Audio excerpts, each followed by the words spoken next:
My name is John Farner. I'm the Government Affairs Director with the Irrigation Association. We greatly appreciate your dialing in on your computers for our second of our webinar series, Smart Irrigation Month, Bringing Water to Life.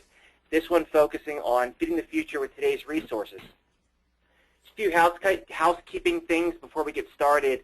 First, we are recording this webinar. So this webinar will be available sometime within the next week if the recording gods are with us on our website. And also, we hope to have a question and answer period at the end of the webinar session. I'll go ahead and moderate that question and answer period. If you have any questions throughout the webinar, go ahead and type them into the question box that is located on your Citrix GoToWebinar screen and send them in, and I will take note of them and ask our panelists those questions at the end. If your question is not answered, I anticipate getting a lot of questions, and not all of them will be able to be answered. The contact information for myself and our panelists will be available at the end of the webinar. So if you go ahead and send them an email after the webinar, I'm sure they'll be more than happy to get back to you with an answer. I wanted to first talk about the Irrigation Association, who we are and what we do. We are a 501c6 organization representing all aspects of the irrigation industry. Our mission is to promote efficient irrigation. We do that through four strategic initiatives: education, certification, standards, and government and public affairs. This webinar series is part of our public affairs efforts, but we are very happy to have our education director as one of the panelists today. So there's some crossover aspects to this particular webinar in our series. Before I introduce the panelists, I want to go ahead and give an overview of some of the topics we're going to be talking about today. The title of the webinar is Feeding the Future with Today's Resources, but what exactly does that mean? What is the problem at hand, and what are we trying to further discussion or answer some of the questions on? Many of you have seen this graphic in the past. It was put out, I think, about a year, possibly a year and a half ago, maybe two, from the USGS. And it's, as you can tell, it's a model of our globe, the Earth, with three blue spheres. There's a large one, a small one, and a teeny tiny little one. For those of you who aren't familiar with this graphic, the large blue sphere is the amount of water that is on the surface of the world, of the Earth, condensed into one sphere, into one tiny little globe that is on the Earth. That is salt water, all of our oceans, all of our streams, all of our groundwater, everything sucked up and put right there. The middle one, which is, if you look at the Great Lakes kind of down and to the right, much smaller than the large one, but this is all of the fresh water that is throughout the Earth. So if you look at the amount of water, that middle-sized, much smaller one is the amount of fresh water on the Earth. The teeny tiny little speck, I guess it's maybe over Tennessee, western Georgia area, north of Florida. That little teeny tiny speck is the amount of fresh water that is available to humans. So in everything we're talking about with water, whether it's irrigation, human consumption, etc., and we're talking about anything to do with water and water use and managing water, we're talking about that amount of water. That is what we're talking about here. So that kind of puts into perspective on the amount of land that's in the world, the amount of water that's in the world, and the amount of fresh water that's available for us to use for our several purposes. So how do we manage this water that's available to humans? Well, we have competing interests. Human health and safety. This is for drinking water, for human sanitation, etc. Ag production, which will be the core focus of our discussion today. Urban water use, industrial, energy production, and this could be cooling for nuclear energy production, or it could be for ethanol production, which is a crossover into ag production. And the environment. The environment has water needs too. And in many cases, as we may hear from Mike Wade has been in the middle of a lot of these discussions, we are at odds with the environment on availability of water to use in either agriculture or for other environmental purposes. So let's talk about agricultural irrigation for one brief slide here. First, and I know that this percentage is a little bit controversial, but for sake of argument, this is the one that is pretty recognized globally. I tend to disagree with it. I know others disagree with it. But generally, when you talk about the amount of water used for irrigation, it accounts for 70% of overall freshwater withdrawals. Agree with it or not, that's what the argument starts with. Today, there are approximately 7 billion people on the planet. In 2050, there will be 9 billion people on the planet. So we're now balancing a global human right to water in the context of the right to produce a sustainable food supply. Well, how do we do that? In 2050, 70% more food will be needed. And in a lot of cases, in developing nations and third world countries, that translates to up to 100% more food needs to be produced. So finally, before I introduce our panel, what is the role of U.S. agricultural production? So I've identified 3 key questions here. One, are we doing enough to meet the current and future ag demands in the U.S. and globally? Is our ag community, our agricultural farmers and ranchers, and those of us in agribusiness, policymakers, et cetera, are we doing enough to encourage the potential that U.S. agriculture has to meet the demands of our nation and globally? What is the importance of irrigation and access to reliable water supply for U.S. ag production? So we're talking about meeting the needs. Do we have enough water available? Are we making enough water available? Are we using the water efficiently and correctly with ag production? And finally, what role does efficient irrigation play in increasing this yield, increasing production, while promoting a healthy water supply and a sustainable water supply so we can irrigate in the future as well? So there's just 3 questions to kind of get your mind thinking here. And hopefully our panelists have a very big picture perspective as well as a micro perspective as well, looking at how water is used and the need for water and the value of water in ag production, and how that water is used through efficient irrigation, and what technologies are being used to increase the yield and what that means to our farmers and ranchers. So I'll introduce our expert panel. First, we have Mike Wade, who's the Executive Director of the California Farm Water Coalition. And we have Dr. Bob Bombernuth, who's our Education Director of the Irrigation Association. I will go ahead and have them kind of tell you a little bit about themselves as well as their organizations as well. But I want to first introduce Mike Wade, who's going to give a presentation on his perspective. So Mike, I'm going to go ahead and transfer everything over to you now. Okay. Well, thank you very much. Thanks, John. Thanks, everybody. I am delighted to be here, and I appreciate the opportunity to participate in this program. Is my first slide visible on the screen for everyone? Oh. It is going to be soon, hopefully. There we go. All right. Great. Let me get back here to... All right.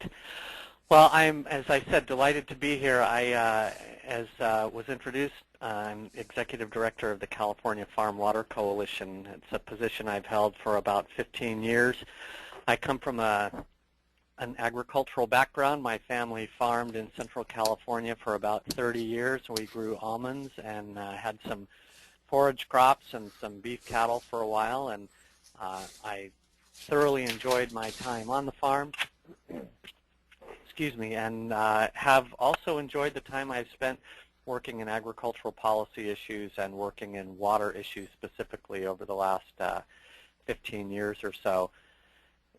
Water is vitally important to California agriculture, and we've seen a dramatic change in how farming occurs in our state over the last 150 years or so. We started out traditionally as a dry land state with some of the early immigrants that came here in the mid-1800s, partially brought by the gold rush, others that came seeking other ways to farm. But for the most part, we started out as an agrarian state and have continued that and have continued our ability to produce food and fiber products here effectively as the state's population has grown to its current level of about 38 million people. Our organization was formed in 1989 as a 501c3. We don't do any lobbying or work like that. We were intended to strictly be a public education organization.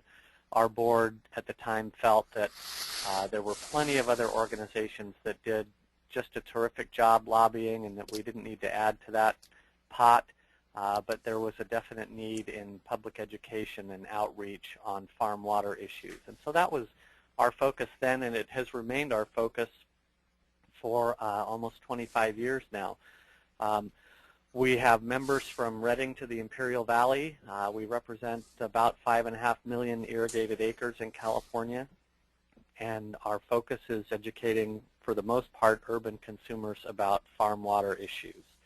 The photograph on this slide is one of our highway signs. We have a few dozen around California on derelict or unused now cotton trailers, and with the food grows where water flows message, but we've expanded much more in recent years from that type of outreach. It's the foundation of our outreach, but we've grown into urban area radio advertising and school curriculum, print ads. We work directly with the media on a lot of issues. So we are plugged in communications in California, as well as social media over the last couple of years, and have really grown in our visibility for consumers to see how agriculture affects their lives. Just a brief overview on agriculture in our state. We have a little over 81,000 farms. Our average farm size is slightly less than the national average for farms. We are irrigating about 9 million acres, including land that's double cropped. And in 2011, our farm gate value was $43.5 billion. I heard yesterday that that has risen in 2012 to $44.7 billion. And so we haven't seen the other numbers yet, but there's going to be a commensurate increase likely in export value and economic impact for the state. On applied water, we use year 2000 as our baseline, as the last what we call a normal year, but adjusted for what a normal year would be in actual deliveries. We have about 35 million acre feet per year that is considered applied water in agriculture. That's not a measured volume. It's estimated based on cropping patterns and crop water use. We did just this year start a process where all farm gate deliveries for farms or for irrigation districts, 25,000 acres and above, have to measure and report to the state the actual farm gate deliveries. So I think in the coming 5 years we'll see that number a little more accurate, and it'll be interesting to see whether it's been estimated as being high or low over the years. Incidentally, about 30 to 50%, depending on water year type, of the 35 million acre feet comes from groundwater. So in a normal year, it's about 30%. In dry years, we rely more heavily on groundwater, and it can rise to about 50%. Where do we use water, and how is it used? About 2/3 of the state's water supply falls in the northern half of California, and about 2/3 of the population is in the southern half of the state. In our urban population center in the South Coast area, you can see the red bars represent urban water use. Agriculture is certainly the strongest or the most prevalent in our the Great Central Valley, from about Redding to Bakersfield, and most of our irrigated agriculture lies in the Central Valley. There is a significant amount that comes from Colorado River supplies in the Imperial Valley, but most of the water in terms of environmental use falls and is impounded or is used in North State rivers and streams. Some of it isn't impounded. It's wild and scenic, and accounts for the large amount of environmental water use. Earlier in his introduction, John mentioned the 70% and the controversy over the volume of water that's dedicated for agriculture. The State Department of Water Resources has divided up water supplies in California for developed water as being 48% going to dedicated environmental purposes, 41% for agriculture, and about 11% for urban use. So we have fought that battle since the beginning of our organization's presence on the communications front, and we often see 80% as the agriculture number, but most of them have acknowledged that it's 80%, an 80% split between ag and urban use, and that there is a significant amount of environmental water that stays in the system. But a lot of people don't want to count that. Our point has been over the years, if you've got water used for farming that gets repurposed for environmental uses, shouldn't we be counting environmental water separately? And I think everyone's pretty much agreed to disagree on that. We still think ag is about 41% of the state's dedicated water supply, and that's been part of our message over the years. How we deliver water to farms and how farms use it has changed dramatically also. From 1990 to 2000, we've seen a shift of about 1.6 million acres from gravity, flood and furrow irrigation, to pressurized irrigation, sprinkler and drip. That trend has continued. While we don't have data specifically from the Department of Water Resources that produced this graph, we do have some irrigation industry data that we've obtained that indicates from 2003 through 2010, there's been about a $2.1 billion investment in upgrading irrigation systems on 1.8 million acres in the San Joaquin Valley. And there have been other improvements in other parts of the state, but we do know we've doubled the benefits that we saw from 1990 to 2000, and a dramatic shift away from non-pressurized irrigation to forms that are more efficient, they're more productive, and with the advent of GPS technology and subsurface drip, being able to use micro-irrigation on crops that formerly could never use that because of economics, we're seeing an even greater shift toward pressurized irrigation. We did a study a few years ago, I think this was in 2010, with Cardno Entrix on the value of American agriculture to consumers. And nationwide, we spend about 6.2% of our disposable income on food and non-alcoholic beverages, compared with 10.2% for other countries around the world.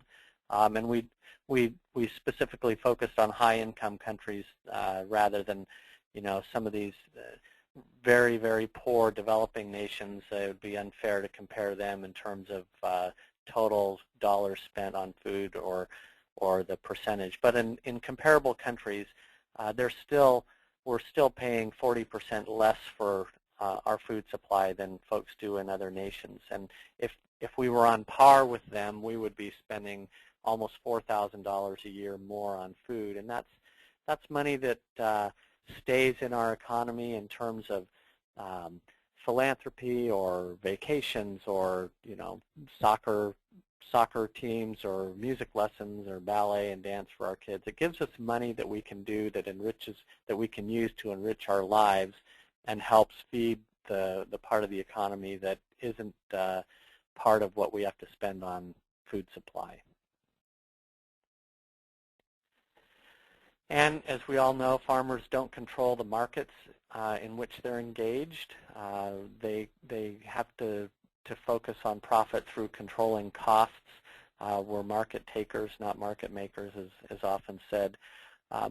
But in that, we also have to look at whether or not we're meeting our own demands for food supply. And according to USDA, we need at least another 2 to 3 Californias to meet just the basic food guidelines that USDA recommends for the American diet. And we're not really headed in that direction. I mean, we're seeing fewer acres devoted to farming in California, although production increases and production value have trended up over the years. It's unknown whether that trend is sustainable over the long term. So where's our water going? If we've had developed water supplies and benefited from significant amounts of water over the years, we've seen the imposition of some strict environmental regulations going back 20 years or more that have redirected water that we once used for farms, homes, and businesses back to meet environmental purposes. And we're not critical of the value or the need to improve the environment or the ecosystem in California, but we want people to understand when we pass laws and regulations that affect how we use water and where it goes, that there are commensurate changes in our ability to provide food and fiber to our nation and the world. This chart represents averages. Of course, it's not down to the acre foot by any means, but in typical years, we've seen the amount of water that was once used in agriculture and other uses redirected to the environment, and it's escalated to more than 3.5 million acre-feet a year, or about 10% of what our estimated average annual applied water amount is. And those changes affect lands that we can grow, where we can grow food and fiber, and it's something that we've had to contend with, and we've seen some land fallowing and land retirement over the years as a result of this. We don't mean to make it a farmers versus fish issue, but it's, there are questions asked, why aren't we getting a full allocation of water in this region or that region of the state? And when we look at federal regulations with the Endangered Species Act or the Central Valley Project Improvement Act, it points to one thing, and that's it's been to try and enhance ecosystem benefits at the expense of irrigated agriculture for the most part. And we think there are a lot of other ways we can improve the environment without harming our ability to deliver water to farms. And we need to look at a broader array of issues and a number of different ways to improve the ecosystem without just turning the knob on export pumping for agricultural purposes. Here's a graph that Westlands Water District in the center part of our state developed with their data on land fallowing directly related and inversely proportional to allocation. When we had 100% allocation back in the mid-90s, we saw fallowed acreage low in the 10 or 15% level. And as allocation decreased, you can see a direct proportional relationship to fallowed acreage. And in 2009, when we had a 10% federal Central Valley Project supply in areas south of the Sacramento-San Joaquin Delta, we saw a spike and a peak in fallowed acreage at almost 160,000 acres. That's on top of another 100,000 acres that Westlands had retired for other purposes within the district due to water supply and salinity. So there's a lot of farmland in certain years that doesn't get planted strictly because of our unreliable ability to deliver water. How does that affect employment? If we look at 4 communities in the same region, the city of San Joaquin, Mendota, Firebaugh, and Huron, when we had full allocations, we see unemployment relatively low. It's still high for these communities compared to the state average, but it's directly related to our ability to irrigate and grow crops on farmland. And when 2009 rolled along and we had a 10% allocation, we saw the unemployment rates effectively double in those 4 communities. And it isn't just rural communities that are impacted by farm water use and our ability to grow food and fiber. The Port of Oakland exports about 1/3 of California's ag export total.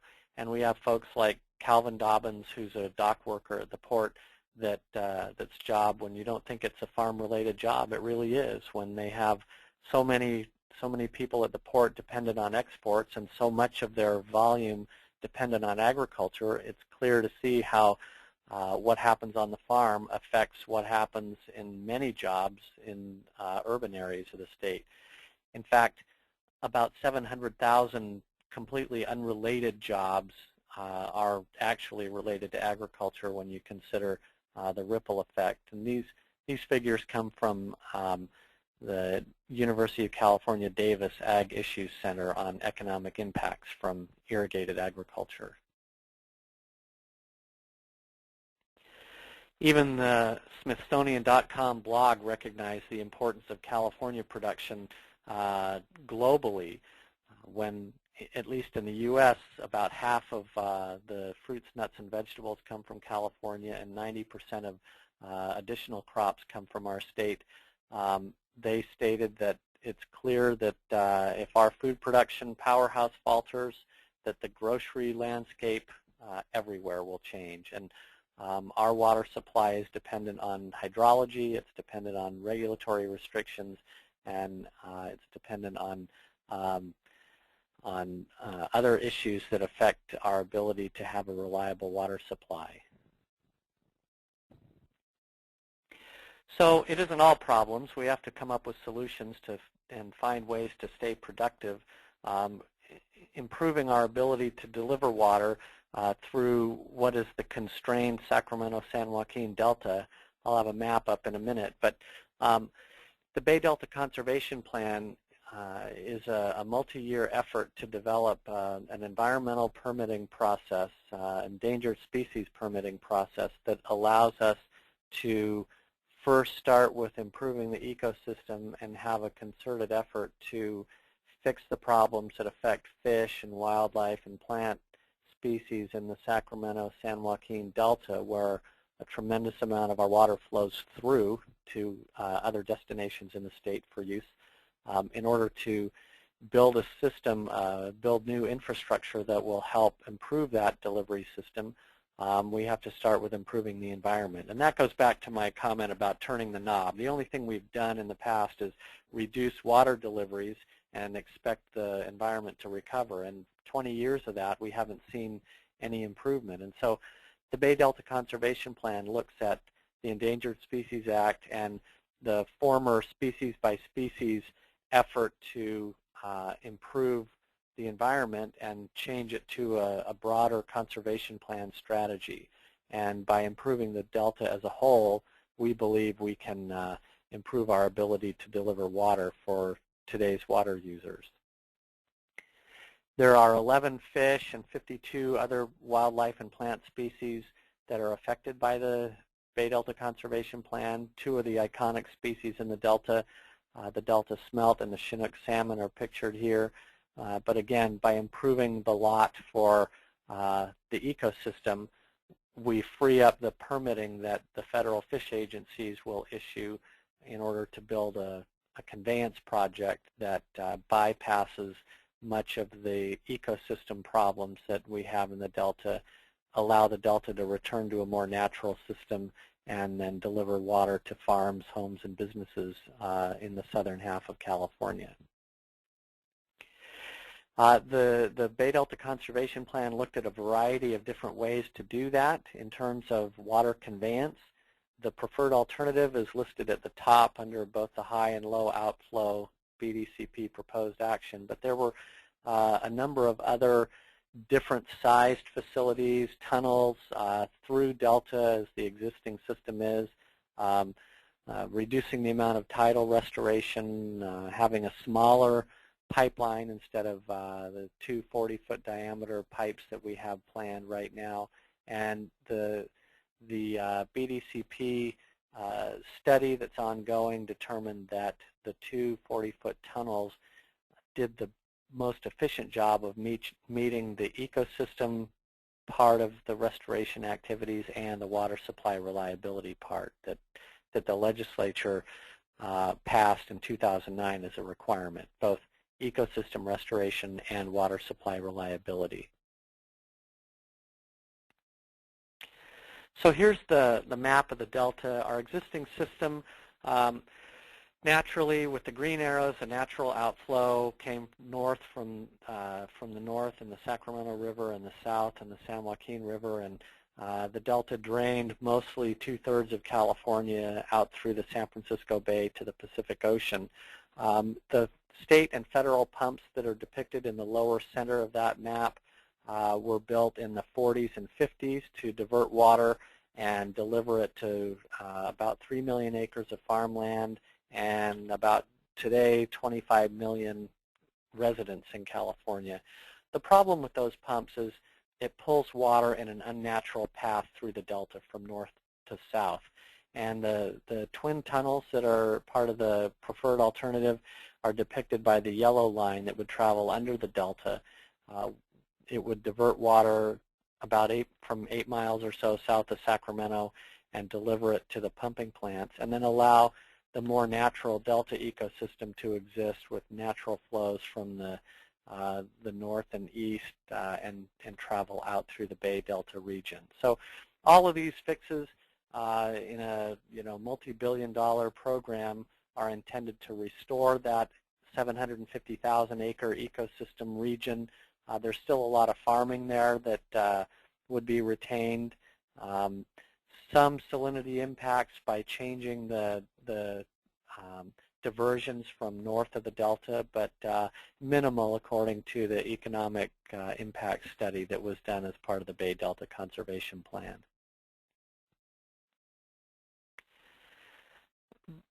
Public water agencies have spent about $240 million on this plan so far on the ongoing study.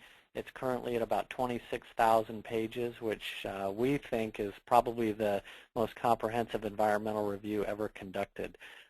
It's been planned that way from the beginning to cover every potential issue and to address every issue and to make sure that it is doing the ecosystem benefit work that is needed in order to build the conveyance system improvements for California's water supply. The application for the public comment period on this study is due on October 1st. The public comment period itself actually is set to begin, I think, November 1st. Construction, if there's a record of decision in 2014, construction could begin in 2015 and take about 10 years of tunneling and building infrastructure around this conveyance project. It would operate under a 50-year permit from 2025 to 2075 and improve the reliability of water deliveries. Interestingly, it doesn't really improve the volume of water that's being delivered. Over the last 20 years, the average has been maybe 4.8, 4.7 to about 5.4 or 5.5 million acre feet. And that's probably what the reliable delivery would be from this system. But the issue is you wouldn't see these wild swings from 80% allocations to 10% and potentially 0% next year, depending on this winter's hydrology. It would restore that ability to deliver consistent amounts of water year in and year out and move it to storage areas where we can maintain it and deliver it for farming throughout the summer and fall months when we don't see a lot of rainfall. And the one thing we want people to understand is that agriculture doesn't really exist in a vacuum. We're part of California's culture. We're part of California's economy and a big part of our jobs market. We're intertwined in California's habitat, and we have to respect and maintain the ecosystem areas of the state in order to have reliable deliveries for irrigation purposes. Farmers and consumers, I like to say, are on the same side of the table. Consumers want reliable food supplies. They want a variety of affordable food products locally grown in the grocery stores. And in order to have that, our state's farms have to have reliable water deliveries in order to grow the products consumers want. And that reliability is necessary if we're going to return California or continue to grow at the pace that we've had and meet the water supply or the food supply needs here in California and around the world. Incidentally, San Luis Reservoir there on the right is the largest off-stream reservoir in the United States. It holds about 2 million acre-feet of water, and on July 28th it was down at about 15% capacity, and it should have been at least half full or more than that in order to meet our water supply needs south of the Delta throughout the rest of 2013. And that may not recover this summer. It's likely not to fill this winter, and could lead, as I mentioned earlier, to a 10% or a 0% allocation for certain water users south of the Delta next year.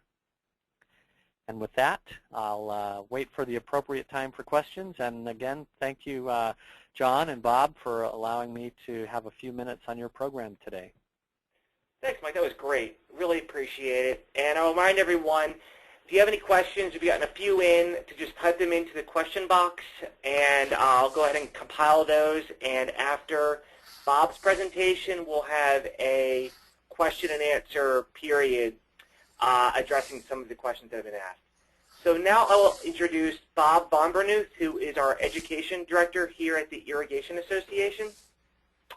Bob, I just gave control over to you, so hopefully you have that. I think I do. Let's see if I can, oops, I don't want to leave, there we go. Now I got what I want. Good afternoon. Let me give you a little background on myself. I grew up on an irrigated farm in Colorado in an area that gets about 8 inches of rainfall a year, and half of it comes in the form of snow.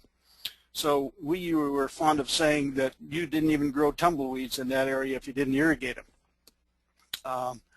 Went on to be educated as an engineer, primarily as an agricultural engineer interested in water, and went to universities in the big irrigated states, Nebraska, California, Colorado, and Idaho. I was on the faculty, university faculties for many years, Nebraska, Tennessee, Michigan State University, retired from Michigan State University in 2011, and have been the education director for the Irrigation Association since then.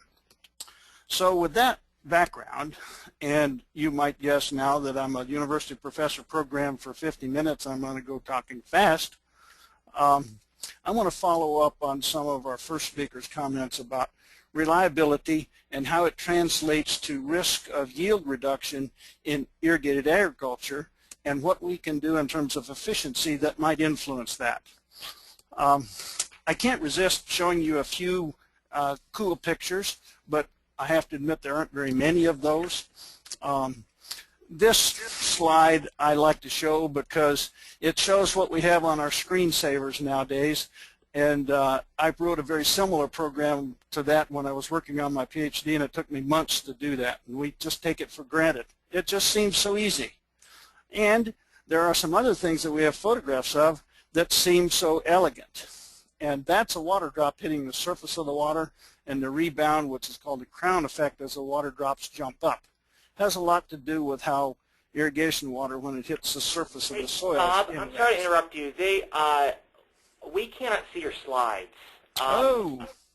So did you want to, I'm not sure if you're showing your slides. I am. Okay, you are, huh? Can you see my screen at all? I can see, it says, I can see where you have control, and that's it. Okay, here we go. How about now? Yep, there you go. You can start your slide presentation now. We got it. Thank you. Sorry about that. No problem. Let's see now. How do I get rid of that thing so it's not showing on top of my screen? Do you see my control window on the right side? No. Oh, okay. Always all right. There, perfect. There you go. Okay. Well, gosh, let's back up. I have to show you that it seems so easy slide. There's your fireworks demonstration. Okay, now jump forward to the one that seems so elegant, and now what you see is a water drop hitting the surface of the water, and the rebound effect. That has a lot to do with how water interacts with the surface of the soil. That's a discussion for another day. But it isn't easy. If it were easy, we would have done it before. And this is a very poignant reminder of the 30s in the Dust Bowl days. Come on, advance. There we go. And this came from the Ken Burns film on the Dust Bowl days. Irrigation is the difference in some areas, and certainly it's the difference in the area where I grew up. I want to jump to some fairly technical concepts now. We're going to talk about irrigation efficiency, irrigation uniformity, system capacity, system choices, all in an economic, let's say, / scientific context. I don't intend to scare anyone with science, although I may say some scary words. First of all, what's efficiency? Generally speaking, we define efficiency as something that gives us the ratio of the desired outcome to the input. So what's the desired outcome? In agriculture, it's crops. In turf grass, it may be healthy green grass. Or, as I jump to the real details, if it's corn, we want lots of corn. Irrigation efficiency gets very confused with irrigation uniformity.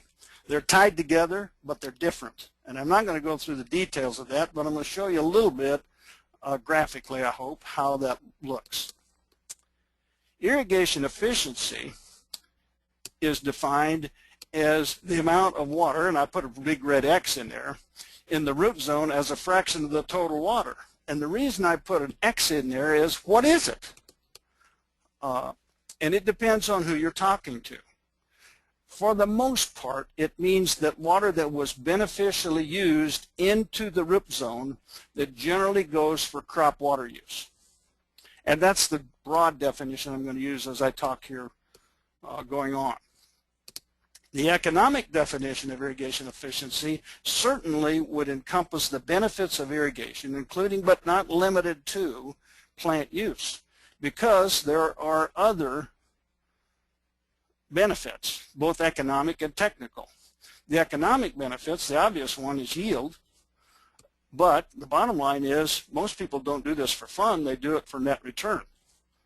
And the technical part says, well, there are other things we can use water for, not just to grow plants, which may be to move salts through the root zone, or it may be for climate control. You can thank some of the nice wines that come out of Northern California to the ability to control the climate and limit frost damage on those grapevines. Let me give you some efficiency and uniformity examples. Uniformity describes how evenly the water is distributed. I don't think that's a hard concept. We generally talk about it in terms of distribution uniformity. Efficiency describes how well the water is used. They're interconnected, but they're not the same. You can get terrific efficiency with terrible uniformity. In other words, all the water you put on gets used, but not in a very productive way. On the other hand, you can have terrific uniformity and manage it poorly and get terrible efficiency. Let's show those graphically. Plot the depth of water against the total area in consideration. So you can think of it as a total field, and we're going to plot the water against the percentage of area that gets that water. So if we put the fraction of total area on the horizontal axis, and we'll alter this a little bit so that the horizontal axis is the percent of total area receiving at least the depth shown, that much or more, and put the depth of water on the vertical axis and make it a fraction of the average depth. These are just manipulations that make it easier to present the data. You get a graph that looks like this. The fraction of area receiving indicated water on the horizontal axis, the depth of the water on the vertical axis, absolutely perfect uniformity is shown there, where everything gets the same amount of water and the right amount of water. Those are two different things. Uniformity is everything gets the same amount. Management, everything gets the right amount. However, in reality, we do not have a perfect horizontal straight line. I've taken some liberty to show it's a straight line, but basically what this shows is the depth of water varies over the area. And that arrow shows that design uniformity could be improved by rotating that line. But that costs money. More uniform systems are more expensive. Now we'll put on top of that management.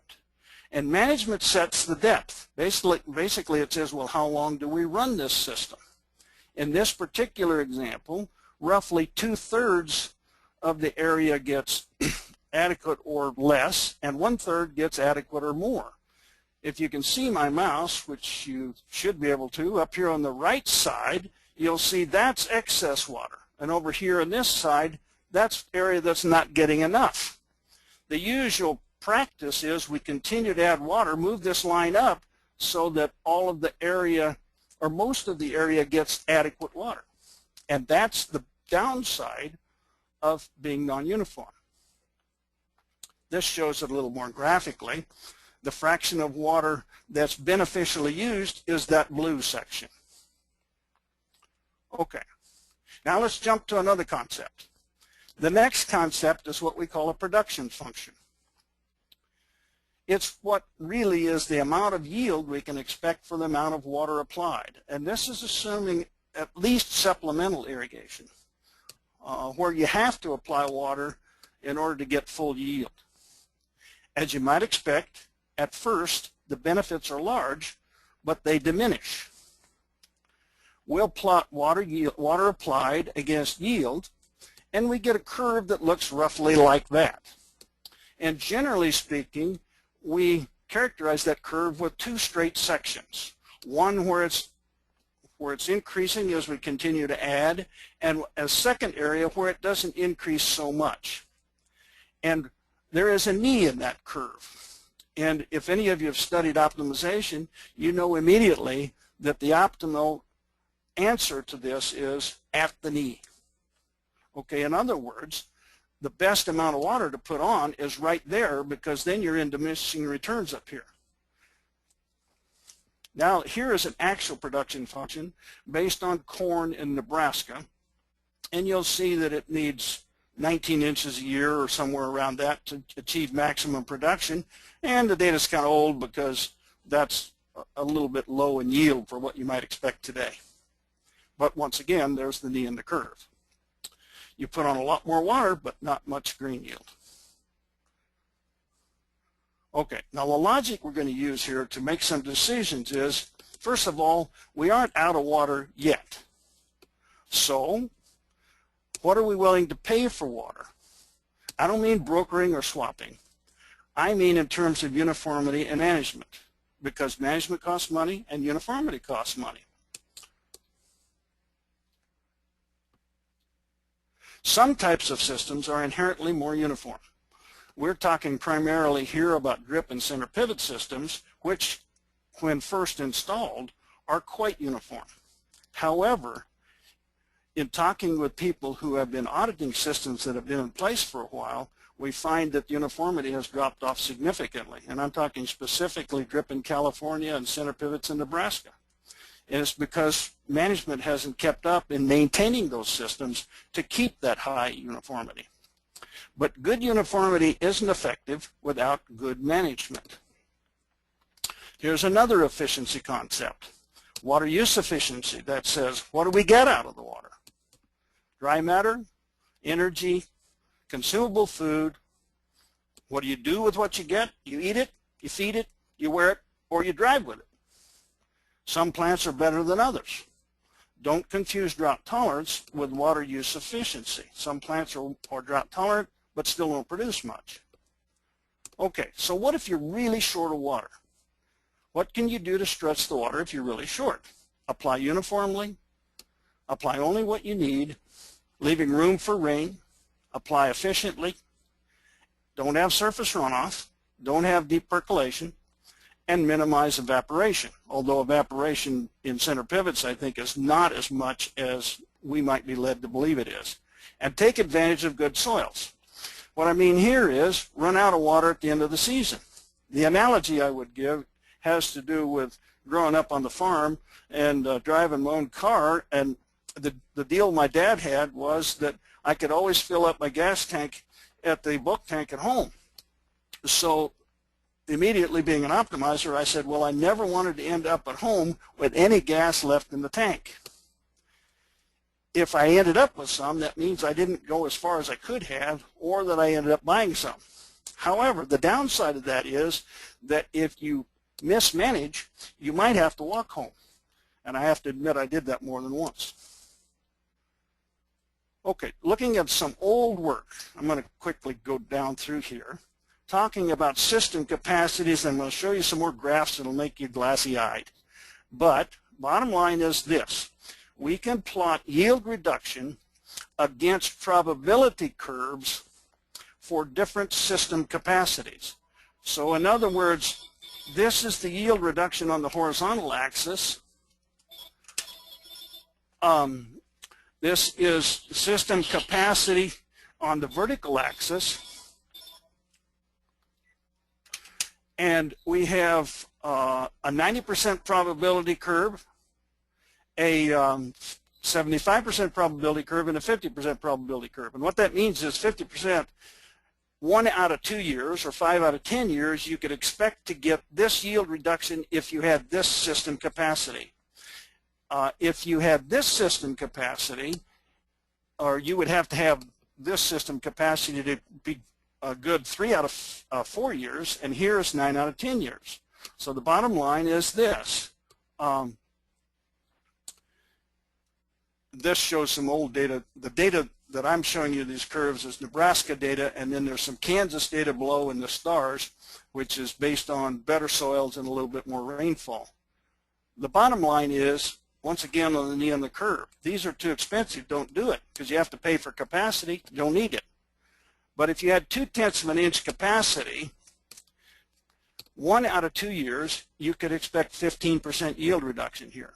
However, if you wanted to have that only be 15% yield reduction 1 out of 10 years, you would have to increase the capacity from 2/10 of an inch a day to 2/600 an inch a day, clear up to here.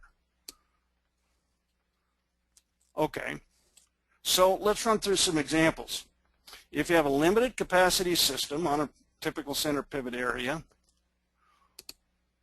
what happens if you slightly improve your management? In other words, you did better management, so you stretched your water and got more out of it.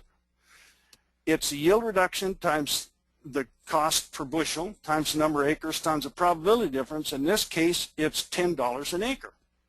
So increasing the efficiency up here by 10% is worth $10 an acre.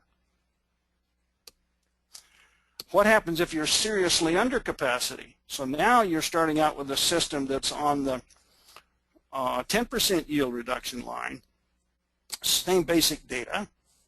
Now we see that it's worth $12 an acre. So we need to consider some other part of the story. A 10% efficiency improvement saves also $3 an acre in energy costs. So there's a total of $15 an acre. The point it makes is the lower the capacity, the more limited the water, the more valuable the management and uniformity are. Now these curves, these numbers I've shown are for Nebraska corn, but you could develop those for virtually any area. The bottom line is efficiency has value. I guess I'll go through this.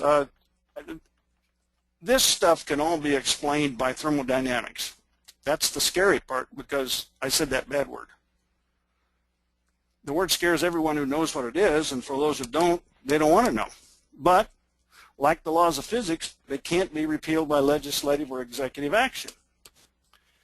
Engineering Concepts Made Easy by C.P. Snow offered up these funny, easy translations. The first law of thermodynamics says you can't win. You can't get something for nothing because mass and energy are conserved. ET estimation is energy balance. Scheduling is mass balance. And good management is the combination. The second law says you can't break even. You can't return to the same energy state because entropy always increases. Ooh, I said the E word. Well, I'll show you that in a minute. There are no technological solutions to technological problems. There are biological solutions to technological problems. The bottom line is if you try to technology your way out of it, because every time you do something it's inefficient, you're losing ground. And you can't get out of the game because you can't get to absolute zero. Is there any hope? Yeah. What's the best you can do? Well, if you were 100% efficient, you could break even, but that's only a concept. However, the higher efficiency, the better off you are. Let's look at efficiency. I've got two balls rolling down a hill and back up. One is green, 100% efficient. One is blue, 75% efficient. And the red line is horizontal. Okay, so let's turn the green ball loose and see what happens. Comes right back to where it was. Turn the blue ball loose and see what happens. Oh, it only came back 3/4 of the way. Now it should become fairly obvious that if we keep doing this, we keep releasing the blue ball, it ends up in the bottom of the valley. So unless Jack and the beanstalk comes in and plants a beanstalk underneath it, we can't get it back up to where it was. You cannot break even. Okay, I'm going to skip over this concept of irrigation costs. I'm going to flip to the slides, so if you happen to be reviewing the tape portion of it, you can see this. I'm also going to flip through this down to the takeaways. Sometimes some types of systems are inherently more efficient. However, efficiency isn't free. Irrigation efficiency directly affects the bottom line. Increasing uniformity is more effective when water is limited. The risk of having inadequate system capacity can be quantified in yield loss terms, leading to net profit reduction, so it can be valued. And some crops are more productive than others in terms of crop yield per unit of water. And there are social costs associated with crop production, and they include depletion or degradation of a natural resource. I'm going to end the show here. John, I'm going to give it back to you because it looks like we're out of time. Thank you, Bob. I'm going to just give it up to myself here, and hopefully we have time for just two quick questions. Let me get to your contact information there. First question, Mike, is for you. There's a question about desalination plants and why they are not being championed as a long-term solution in California's water issues. Desalination is a solution for urban water users on the coastal areas of California. There are a couple of issues at hand. One, it's very, very expensive.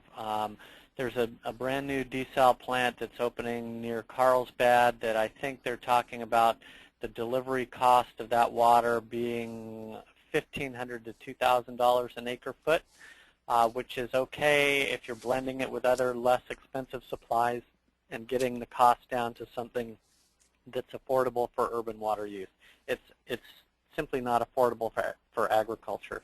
Secondly, the amount of water that we're talking about, if we were to replace the 5 to 6 million, but 4.8 to 5.5 million acre feet or so, delivered through the Bay Delta Conservation Plan project, we're looking at dozens and dozens of desal plants, and I think we estimated there need to be one about every 7 miles down the coast of California. So that's not going to fly, and the cost is just out of reach for users other than specific urban users. Very good. Bob, either nobody understood your presentation or everyone understood it so much there was no questions for you. So there was one that said you did a really good job. So I'll take that as a sign that everyone understood everything you said and have no questions at this time. But if you do have questions for either one of our panelists, all of our contact information is on the computer screen right now. I encourage you to interact with everyone, including myself. Have any questions afterwards, please let us know. The next webinars, our final slide, are going to be on September 26th and October 17th. To register, registration is open for each one. Just go to irrigation.org/webinar series with an underscore between webinar and series. please sign up. We'll introduce our speakers, announce our speakers at a later date for each one of those webinars. But hopefully, you'll be able to participate in those as well. And with that, I'd like to thank Mike Wade and Bob Umbernews for their time and their presentations, both excellent, both great information. Hopefully a lot of thought-provoking things were brought out during that, as well as some solutions that you can take home into your practices, into your classrooms, and into your way of thinking about irrigation. And I look forward to seeing everyone at the next webinar. Thank you very much.